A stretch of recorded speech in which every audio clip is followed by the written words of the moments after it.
Before I was in Sioux City, I grew up in Nebraska, but before I was in Sioux City, I was in the Sioux Falls, South Dakota area.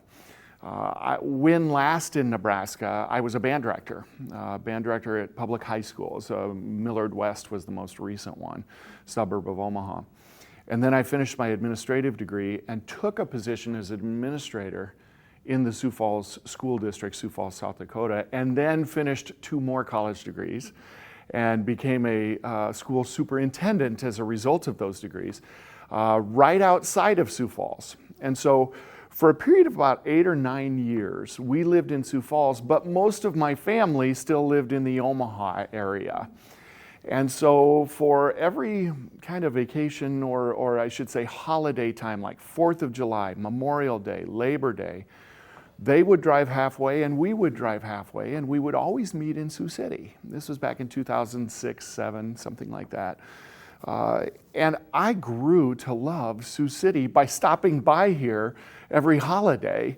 And we would go to the Anderson Pavilion, or we'd go to Minerva's restaurant, or we'd meet as a family, and we'd even do holiday gift exchanges and all sorts of things in Sioux City. And I thought, if Sioux City School District ever comes open as a superintendent's position, I'm going to apply. They probably wouldn't hire me, but I'm going to apply.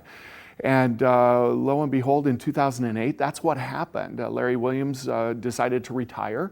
He was the former superintendent, and I put my name in just to see what might happen. It was a challenge back then because I was leading a district about the size of Sergeant Bluff, maybe a little smaller even yet, about 1,200, 1,300 students. And I thought that move to a 15,000, at that time I guess we were a 14,000 student district, would be a lot. And it was. But they took a chance on that. And I think we've had a good run of 14, almost 15 years. And I'm very, very proud to have served this community. We thought when we moved here, we would only be here about 3 years. But this town has a way of growing on you a little bit. And so we didn't look for other positions after 3 or 4 or 5 years. When I say we, I'm talking about my wife and I, Susie and I. She's a hospital or a medical administrator, healthcare administrator. And so we instead ran it for quite a while here in Sioux City. She works at CNOS. I work at here in the Sioux City schools, and we loved being here in Sioux City. When we started the school year, we didn't think we would look elsewhere at all. As a matter of fact, we even put some improvements in our home thinking we would stay in it until maybe even retirement. But things change over time, and this opportunity came available in Lincoln. And I thought, well, that's home. And that Lincoln has meant a lot to me in my life. So I thought, well, I'll put my name in there, and we'll see if we move from a 15,000 student district to a 42,000 student district, and it will be quite an adventure. I'm looking forward to it, although it will be bittersweet because we really are sad to leave Siouxland. Yeah, definitely. So when you first came to the district, what were some of the things you noticed at first? Yeah, I did a substantive review of the perspective of the district from community leaders and parents and students and staff. And the school board was very clear with me at that time. In 2008, they had about 3 or 4 things they really wanted me to do. Number one, we needed to balance the budget. The district needed to reduce spending by about $2.5 million that first year alone. That was out of a budget, general fund budget of about $170 million, and we needed to reduce about 2.5.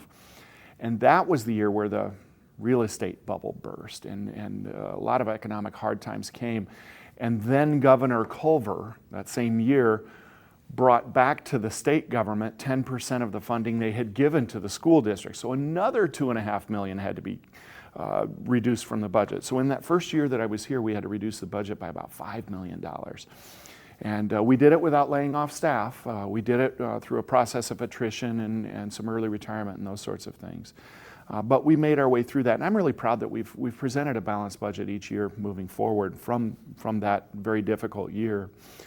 The second thing that the school board indicated needed to occur was that we needed to speed up the rate of building projects. At that time, the sales tax, penny sales tax in Iowa, had just gone statewide. And it was passed originally as a local option here in Sioux City, but The way that state penny sales tax works is that everybody, when buying something, pays an extra penny per dollar on sales tax, and that money goes to the state government in Des Moines, and then that's doled back out to school districts based on the number of students in the district. And the districts can use that money for infrastructure. Can't use it for anything else, not salaries, not anything like that, but they can use it to build new schools, purchase some vehicles, technology, those sorts of things. And so the board was very clear with me that they had just built West Middle, North Middle, East Middle, and they had started but not yet completed Leeds and Unity elementary schools. They had already finished Irving Elementary, but they wanted to build more schools faster. And so in my 14 years here, we have built 18 different, well, I shouldn't say full-size buildings, because not all 18 of those are full-size buildings. Some are renovation and reconstruction projects, but we've done a number of projects together. Number 19 and number 20 are underway, but not complete. Number 19 will be the Vibe Academy. That's a space for the teachers. The number 20 will be the trades building on the Harry Hopkins campus out on Highway 75. So that was kind of the second thing that they did. The third thing the board asked me to do was really get involved in the community in bigger ways than maybe had been done before. And that's no discredit to Larry, because he was very involved in the district and in the community. So we did a lot of work with the chamber, a lot of work with the United Way, with a lot of the agencies that support the school district. I'm very proud of that work here. And then finally, the board in 2008 asked me to work diligently to bring this town together in ways that it hadn't been before. When I moved here, it was more pronounced that if you were from the east side of town, you were one of those people. And if you were from the west side, you're one of those people. Whatever that even means, I'm not sure. North side, you're one of those people. You know, we were very segregated, east, west, and north. And we even had people who would not consider buying a home in one of those neighborhoods because they're so aligned with the other neighborhood. And so we did a lot of work with that. I think the thing that broke that down the most was the development and implementation of our career programs for kids. You know, our Career Academy, I'm so proud of that. You know, I didn't do that, the team did that, but we now serve in our career programs about 4,000 kids a year. They come from 17 different high schools from 3 different states. It's not just Sioux City East, Sioux City North, Sioux City West. It's all of the private schools around the area, all of the other publics are welcome to come, and we even 2 years ago achieved a tri-state compact with the 3 governors of our states. That'd be Governor Ricketts in Nebraska, Governor Noem in South Dakota, and Governor Reynolds here in Iowa, who are allowing state monies and students to cross the river and receive career programming in high school only to do that. And so when you walk around our Career Academy, often you don't know where a student comes from, whether it's West or East or North or any other of those schools. And I think we've made progress in that area as well. Yeah, definitely. So what would you say your biggest achievement while here would be? You know, it's really difficult to outline what you know. First of all, I'm not sure there's any achievement that's my own. You know, there's some things the district and even I maybe have been awarded while I've been here, but truly it's the team that did all of that great work. I suppose if I picked one, it actually wouldn't be all of those construction projects. They're very nice, but a nice building doesn't guarantee achievement. A great teacher does. And so the relationships that our staff have with our students and families makes that kind of a difference. I would say probably the increase in the graduation rate in this district. When I moved here in 2008, our graduation rate was just over 70%. Our dropout rate was just under 8%. And by the federal formula to calculate those numbers. And that just wasn't acceptable. And you know, truly the only acceptable graduation rate is 100%, and the only dropout rate that's acceptable is 0%. But today, our graduation rate is at or nearing 90%, and I'm proud of that growth. The team worked really hard to make that happen. And our dropout rate is under 2% at 1.85%. Again, we've still got more work to do, but it was a good start. And I think with the continued growth of this career programming, specialty elementary schools, some of the focus that we're doing on the middle school philosophy right now, and even our work in preschool, I think we're going to continue to achieve growth in the graduation rate. So what are some of your favorite memories while being here? Oh, there are so many community memories that I'm fond of. Just getting to know the community leaders and get to work with the different factions of our community that all seem to come together. One thing I learned about Sioux City is that when challenges hit, they come together. Whether that's a long ago flood, or a long ago fire, or a plane crash that occurs, or recent floods, or global pandemic, Sioux Cityans, they can be a little hard on one another at times as they're working to get things done, because people really speak their mind here, and I appreciate that. But when things go tough, they really come together and solve problems. And so the way the Sioux Cityans partner together to come through the pandemic and come out of that, I think is going to show that Sioux City is growing at a faster rate than maybe some of our similar colleagues because we handled the pandemic the way that we did. I'm very fond of some of the things the district was able to do in partnering with the chamber. When we'd go to Washington, D.C. to lobby on behalf of the chamber was always open to us bringing education initiatives forward. When you think about a chamber of commerce, they really exist for economic development. And schools don't necessarily exist for economic development, but great economic development cannot occur without good, strong, supported schools. And so the chamber allowing us to do that, I remember a couple of times where we took students to Washington, D.C., and I would host these students in Washington, D.C., and we would meet with the tri-state delegation, the senators and representatives of Iowa, Nebraska, South Dakota, at the federal level. And these students would step forward and grow so much in their presentation skills as they presented issues that were important to them and that would serve our community better. And I think some really good things came out of that, like this tri-state compact that we now have that was certainly supported by all three federal delegations. And those are some really fond memories. Susie and I are the type that we love chain restaurants, of course. We like to eat out. But Sioux City's got some really great restaurants, even beyond just chain restaurants. Some of the local shops that are there, and we're going to miss some of those too as time goes on as well. Yeah, definitely. So what was the most challenging part of your tenure here? The most challenging part throughout my 14 years in Sioux City probably was navigating the pandemic. That was a challenge for everybody. When the pandemic first hit, we knew that it was likely schools were going to close.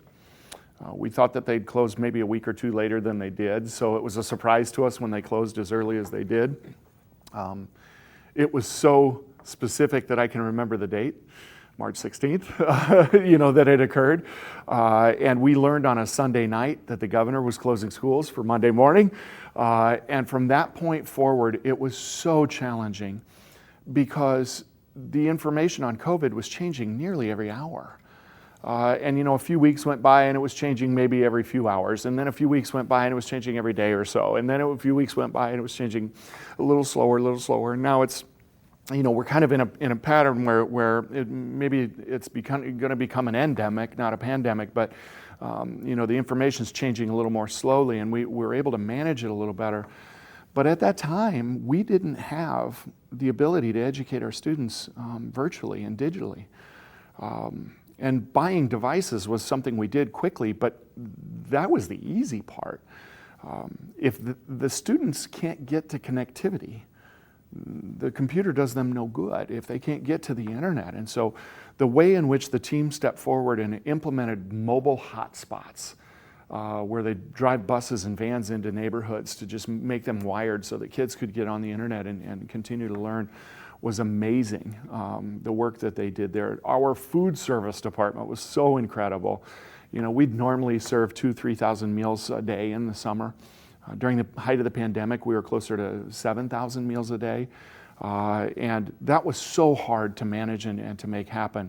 But I would say, we came out of it better than we went in. And I think we're better as an agency providing services to our community and our students because of it. I don't wish we'd go through it again. It was very, very difficult. But the goal, I think, for any leader in any organization is that you come out of something so challenging and so troubling with better systems in play. And I think we've done that. My goal in any job that I've done, whether that's volunteering somewhere or whatever, or be the superintendent of schools for 14 years somewhere, I want to leave the organization better than I found it. And, I feel as though we've done that, but I understand that Sioux Cityans will each judge on their own as to how they feel about that. But I think we've got a number of things that our students can be proud of. So how does it feel knowing this date you're going to Lincoln is so close now? Yeah, it's kind of sad because there are just so many friendships and professional friendships and even personal friendships that we've grown while we've been here in Sioux City. At the time I'm talking to you, I already live in Lincoln just because of the way house sales work. I had to move earlier than I anticipated originally, and so I'm staying in Sioux City while I'm working here in Sioux City, and I think I'm going to try out just about every hotel and motel in the area, so I'm going to be able to review those. They're great facilities we've been in, and my wife and I are both still working here in Sioux City, so during the week we're here, and I pledged to the board and to the community that I was going to finish strong, and that's what I'm working diligently to do. But I am excited as well about the new adventure that awaits. My wife, again, her name is Susie. She and I have always referred to our marriage as Paul and Susie's excellent adventure. Friday of this week, we will celebrate our 33rd year of Paul and Susie's excellent adventure. And we didn't think it would take us on this big of a move at this time in our journey, but it has. And so, I'm very excited about the adventure that awaits. But I am sad to leave some of Siouxland, some of the things that are going so well here in Siouxland behind. Yeah, definitely. So what are you looking forward to the most with Lincoln and your move there? Well, you almost have to know how I grew up. And I won't bore you with too many details, but my family and history made its way to Nebraska because of the University of Nebraska-Lincoln. My most immediate family, my father, was a scholarship athlete at the University of Nebraska-Lincoln. He was a high jumper. And at that time, they lived in southern Kansas. And so Nebraska wasn't necessarily something they just were striving for. It's where the scholarship was, as I understand it. My dad's no longer with us. But that started this path for my family where so many of us have attended the University of Nebraska. Well, many of us don't even know there's another college out there. When I was in late elementary school and middle school or junior high, we called it back then, and certainly high school, my mom and dad were so supportive. I was am a musician, percussionist and a drummer.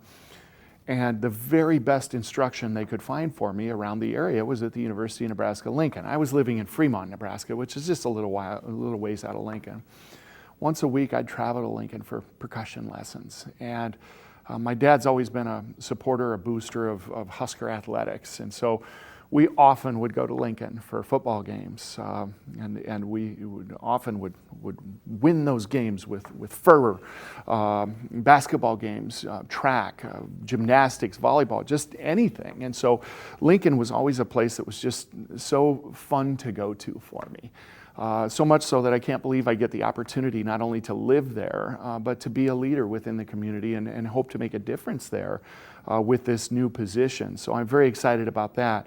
Lincoln is growing, and there are, just to do a comparison, Sioux City is about 15,000 students, Lincoln's about 43,000 students. Sioux City's got about 20 plus school buildings. Lincoln's got a little over 70 school buildings. There are 2 high schools under construction right now. One will open in August, the next one a year from August. There's an elementary open actually by my, not too far away from where my home is, that will open in August. And we've got some more projects that will need to be done as Lincoln continues to grow. I've done a lot of construction projects here, but most of them have been to replace aging facilities, not because we're growing, but just because we've got buildings that are really at the need for replacement. So I'm excited about that. I think some of the skills I've learned here I can take with me. Lincoln is growing in their diversity. And Sioux City went through a huge period of growth and diversity while I've been here. Lincoln is growing in poverty, one of the measures of diversity.